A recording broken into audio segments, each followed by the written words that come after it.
Next देखिए आपके पास electrolysis of aqueous NaCl, इसको बोलते हैं ब्राइन। अब यहाँ पर क्या होगा, जो NaCl है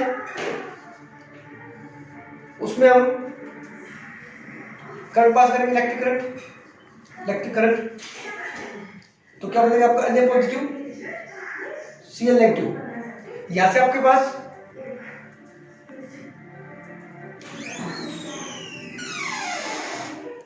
वाटर जो है H2O, electric current,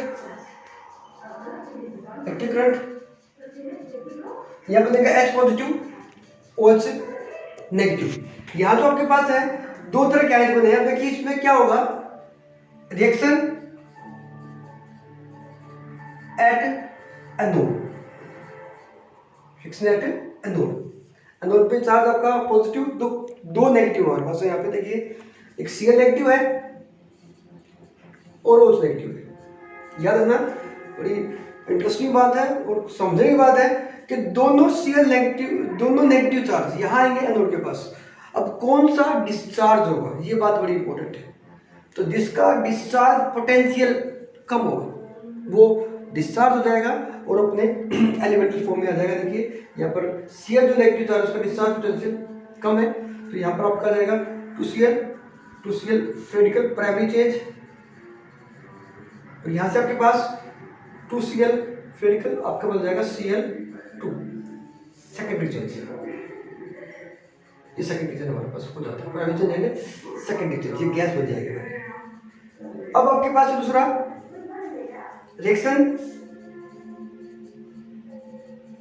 at cathode. Cathode जो हमारे पास है वो कैसे होगा, तो कैथोड पे क्या जाएगा, देखिए दो आयन हमारे पास है कैथोड पर, एक H पॉजिटिव है और एक Na पॉजिटिव है। दोनों में से किसकी डिस्चार्ज पोटेंशियल कम होगी, H पॉजिटिव की डिस्चार्ज पोटेंशियल कम होगी। H positive 2 electron plus 2 electron H2 gas. Process कौन सी है, रिडक्शन है, एनोड का ऑक्सीडेशन, इस पे रिडक्शन, तो ये बन गया हमारे पास H2 गैस। तो याद रखना कैथोड में बनेगी H2, एनोड में बनेगी Cl2। और ये बात भी याद रखनी है कि जिसका डिस्चार्ज पोटेंशियल कम होगा वो एलिमेंटल फॉर्म में आ जाएगा। डिस्चार्ज पोटेंशियल कह सकते हो या कह सकते हो जिसका इलेक्ट्रॉन पोटेंशियल या रिडक्शन पोटेंशियल ज्यादा है। इलेक्ट्रोकेमिकल सीरीज में क्या था हमने, जिसका रिडक्शन पोटेंशियल ज्यादा है वो डिस्चार्ज हो जाएगा। ठीक है, अब ओवरऑल लिखना है इसके अंदर आपने यहाँ पे ओवरऑल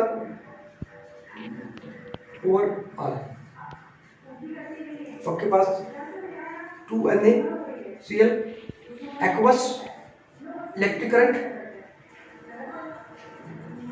ये आपके पास H2 एंड Cl2। H2 बन गया कैथोड के ऊपर, ये बन गया एनोड के ऊपर। अब बचता क्या है इसके अंदर, OH और Na। तो यहाँ पर एक बात यहाँ पर नोट कर लेंगे, यहाँ पे ये जो आपके पास सॉल्यूशन था उसके अंदर Na पॉजिटिव और OH कंबाइन कर लेंगे और क्या बन जाएगा Na, और NaOH बनने की वजह से जो आपका सॉल्यूशन है उसका pH बढ़ जाएगा।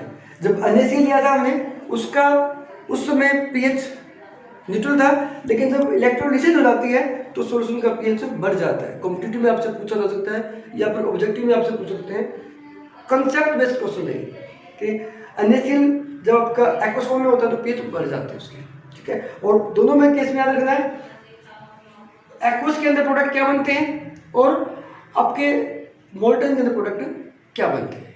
ठीक है, तो इंपॉर्टेंट है। तो ये हमने किया electrolysis of aqueous NaCl। Next देखते हैं।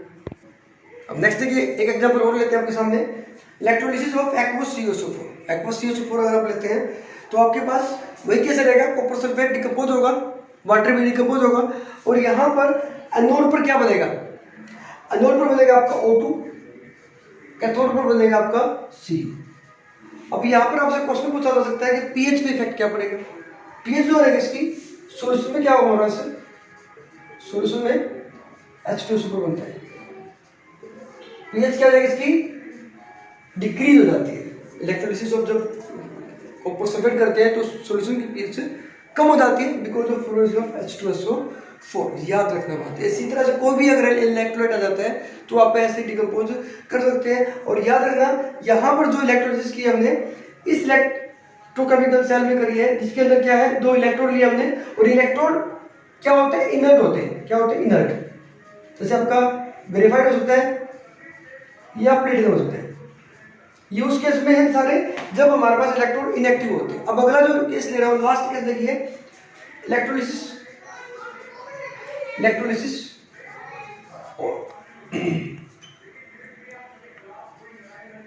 In case of active electrodes.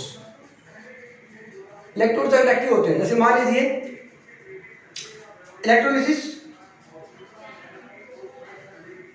Of CSO4 when copper electrode is used